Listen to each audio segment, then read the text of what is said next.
Hello అందరికీ welcome to cherries kitchen. ఈరోజు మనం ఇంట్లోనే ఎంతో చక్కగా ప్రిజర్వేటివ్స్ లేకుండా చాక్లెట్స్ ఎలా ప్రిపేర్ చేసుకోవాలో చూద్దాం.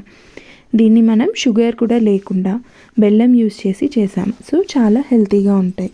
దీనికోసం ఈక్వల్ క్వాంటిటీలో మనకి కోకో పౌడర్, బెల్లం, అలాగే కొంచెం బటర్, ఇంకా డ్రై ఫ్రూట్స్ కావాలి. దీనికోసం ఇలా 2 బౌల్స్ తీసుకొని ఒక బౌల్లో వాటర్ పెట్టి పైన మనం ఇంకొక గిన్నె పెట్టుకోవాలి. ఈ చాక్లెట్ చేసుకోవడానికి ఇలా డబుల్ బాయిలింగ్ మెథడ్లో పెట్టినాక అందులో బటర్ వేసి కరిగాక మనం తీసుకున్న కోకో పౌడర్ కూడా యాడ్ చేసి బాగా మిక్స్ చేయాలి. బటర్ అనేది మనం కరిగించి తీసుకుంటే మనకి క్వాంటిటీ అనేది సరిపోతుంది. నేను ఇక్కడ అలాగే తీసుకున్నా కాబట్టి నాకు కొంచెం ఎక్కువ పట్టింది.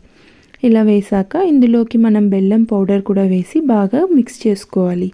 ఒకసారి ఇవన్నీ బాగా మనకి మిక్స్ అయ్యాక కావాలంటే ఇలా మనం కండెన్స్డ్ మిల్క్ యాడ్ చేసుకోవచ్చు. ఇది మనకి ఎక్స్ట్రా ఫ్లేవర్ ఇస్తుంది. ఇది ఆప్షనలే. ఇలా అన్నీ వేసుకున్నాక బాగా మిక్స్ అయ్యేదాకా మనం బాగా మిక్స్ చేసి ఇందులోకి మనకు నచ్చినటువంటి డ్రై ఫ్రూట్స్ అనేది యాడ్ చేసుకోవచ్చు. నేనైతే ఇక్కడ కొన్ని బాదం పప్పులు యాడ్ చేసుకుంటున్నాను. ఇలా కట్ చేసి అన్నీ ఒకసారి మిక్స్ చేసుకుంటే మనకి ఈ చాక్లెట్ మిక్స్చర్ అనేది రెడీ అయిపోయింది.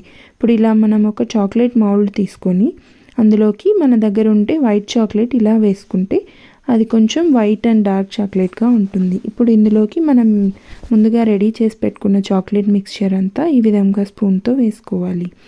ఇలా అన్నీ మనం వేసుకున్నాక దీన్ని మనం కొంచెం ట్యాప్ చేసుకుంటే ఈ మౌల్డ్లోకి అంతా ఈక్వల్గా వెళ్తుంది. పైన ఎక్స్ట్రాగా ఉన్నదంతా ఇలా తీసుకునేసి మనం దీన్ని డీప్ ఫ్రిడ్జ్లో పెట్టేయాలి. ఇలా ఫ్రిడ్జ్లో ఇది మనం నైట్ అంతా ఉంచితే మనకి మార్నింగ్ అంతా చాక్లెట్స్ అనేవి రెడీ అయిపోతాయి. లేదంటే ఒక 2-3 అవర్స్ పెట్టుకున్నా చాలు. చూసారా ఎంత పర్ఫెక్ట్గా వచ్చాయో. అస్సలు షుగర్ లేకుండా, ప్రిజర్వేటివ్స్ లేకుండా ఇంట్లోనే మనం హెల్తీ చాక్లెట్ ఇలా చేసుకోవచ్చు. మీకు కావాలంటే కోకో పౌడర్ ప్లేస్లో డార్క్ కాంపౌండ్ యూస్ చేసి కూడా చేయొచ్చు. Please subscribe.